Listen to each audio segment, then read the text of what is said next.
Applied status, और जब ये वापस आए तो इनको कनाडा इमिग्रेशन ने बॉर्डर पर रोक लिया। आपका 6 महीनों के अंदर नहीं आता वर्क परमिट तो आपको वापस जाना पड़ेगा। दोस्तों से पूछा, दोस्तों ने कहा कि 1 से 1.5 साल लगेगा वर्क परमिट आने के लिए। तो इनको IRCC से एक ईमेल आती है। फिर इन्होंने उसको खोलने से पहले प्रेयर की कि खुदावन आई होप गुड न्यूज़ हो।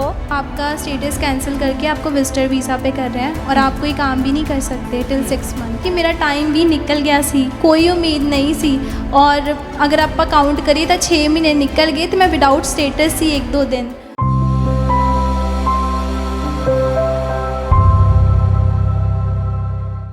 नवंबर 2025 में इन्होंने वर्क परमिट अप्लाई किया, बट बहुत सारे लोग जब स्टडी परमिट पे होते हैं वो TRV अप्लाई कर लेते हैं, पर इनके पास वैसा कुछ भी नहीं था। अप्लाइड स्टेटस के ऊपर ये अमेरिका घूमने के लिए चले गए।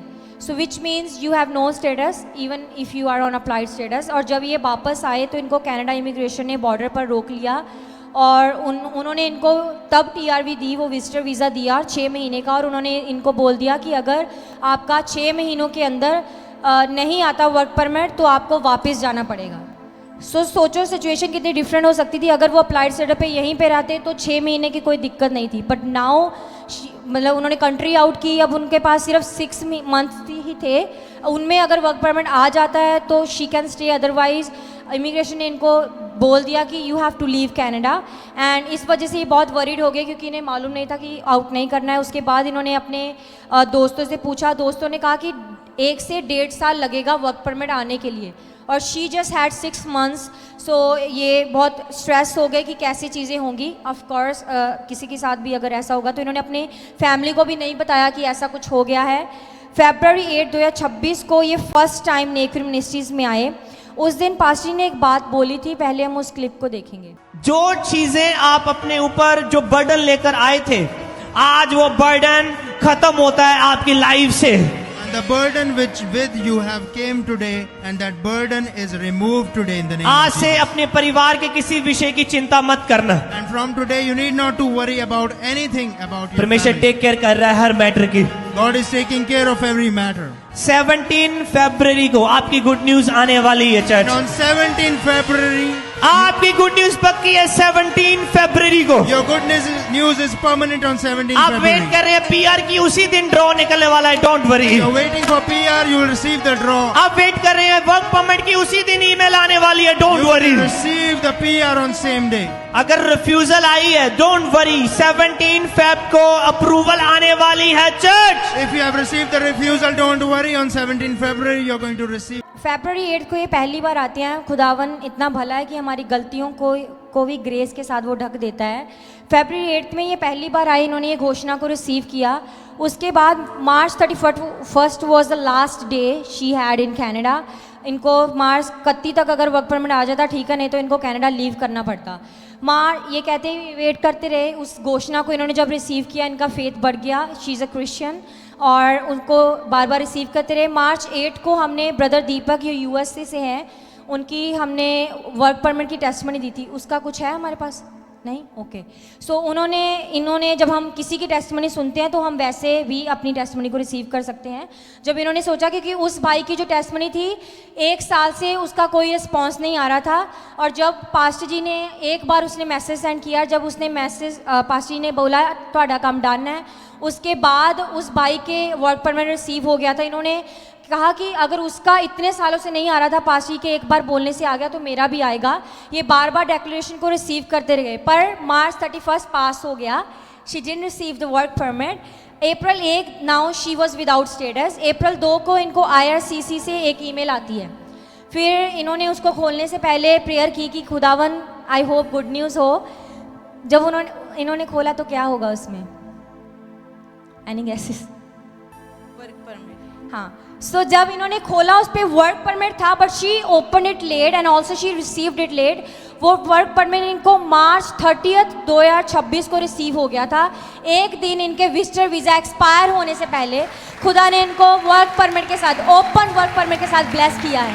खड़े होकर तारीफ करें कलीसिया। जहां लोगों के वर्क परमिट 1-1 साल में आ रहे हैं, 6 महीने के अंदर। खुदावन हमारी गलतियों को ढकता है। जोरदार तालियों के साथ परमेश्वर का धन्यवाद करें। अगर आपका वर्क परमिट प्रोसेसिंग में है तो आपकी ताली सबसे ज़्यादा ऊंची होनी चाहिए। अगर आप विश्वास करते हैं कि जो इस सिस्टर के साथ हुआ है वो मेरे साथ भी हो सकता है, तो कॉन्ग्रेचुलेशन। जैसा आपका विश्वास है वैसा ही आपके साथ होगा। तो सिस्टर, आप अमेरिका से कैसे फिर आए जब आपको एंट्री नहीं मिली यहाँ? जाते टाइम कोई प्रॉब्लम नहीं हुई, बट जब मैं वापस आ रही थी तो बॉर्डर पे कनेडियन इमिग्रेशन ने बोला कि आप कनाडा वापस नहीं जा सकते, और आपका जो, क्योंकि आप अप्लाइड स्टेटस पे थे और आपने कंट्री के बॉर्डर को क्रॉस कर दिया, और अब हम आपका स्टेटस कैंसिल करके आपको विजिटर वीज़ा पे कर रहे हैं और आप कोई काम भी नहीं कर सकते टिल 6 मंथ। और उन्होंने कहा कि आपके पास सिर्फ 6 महीने हैं, अगर 6 महीने के अंदर आपका आ गया तो ठीक है, otherwise you have to go India. मैंने किसी को बताया नहीं, क्योंकि मैं बता भी नहीं सकती थी, घर पे सब टेंशन लेते हैं। उसके बाद 8 फरवरी को मैं फ़र्स्ट टाइम यहाँ पे आई। मैंने प्रोफेसी को रिसीव किया जो पास्टर जी ने की। उस टाइम उन्होंने ऑयल लगा के भी मेरे लिए दुआ की। उस टाइम ऑयल मीटिंग भी थी। तो 31 आपको क्या लग रहा था कि होगा? मुझे पहले बहुत डर लगा। मुझे एकदम से लगा कि ये मेरे साथ क्या हो गया, कि सब कुछ स्मूथ चल रहा था बट एकदम से क्या हो गया। बट उसके बाद 31 मार्च आखिरी डेट थी। 31 मार्च को ही मेरा बर्थडे भी था, और मेरे मम्मा ये दुआ कर रहे थे कि परमेश्वर, मैं अपनी बच्ची से बहुत दूर हूँ, मैं उसको कोई बर्थडे गिफ्ट नहीं दे सकती, बट आई नो कि खुदा आप मेरी बेटी को बेस्ट बर्थडे गिफ्ट दे सकते हैं, जो उसे चाहिए वर्क परमिट। 31 मार्च निकल गई।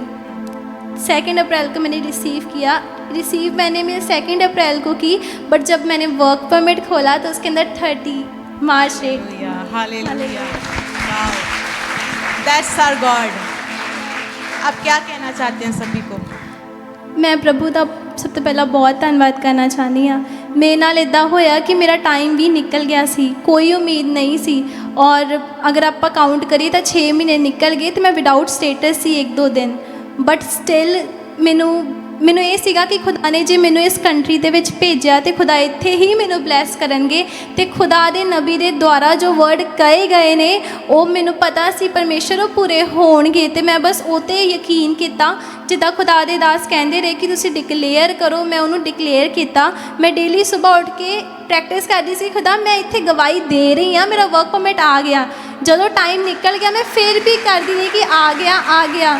ਤੇ ਸੱਚੀ ਮੈਂ ਪ੍ਰਭੂ ਦਾ ਧੰਨਵਾਦ ਕਰਦੀ ਹਾਂ। ਉਹ ਕੁਝ ਵੀ ਕਰ ਸਕਦਾ। ਮੈਂ ਤੁਹਾਨੂੰ ਸਭ ਨੂੰ ਕਹਿਣਾ ਚਾਹੁੰਦੀ ਹਾਂ ਕਿ ਖੁਦਾ ਲਈ ਸਭ ਕੁਝ ਪੋਸੀਬਲ ਆ। ਉਹ ਆਪਣੇ ਲਈ ਰੂਲਸ ਵੀ ਚੇਂਜ ਕਰ ਦਿੰਦੇ। मैं प्रभु का बहुत धन्यवाद करती हूँ। Thank you. हालेलुया।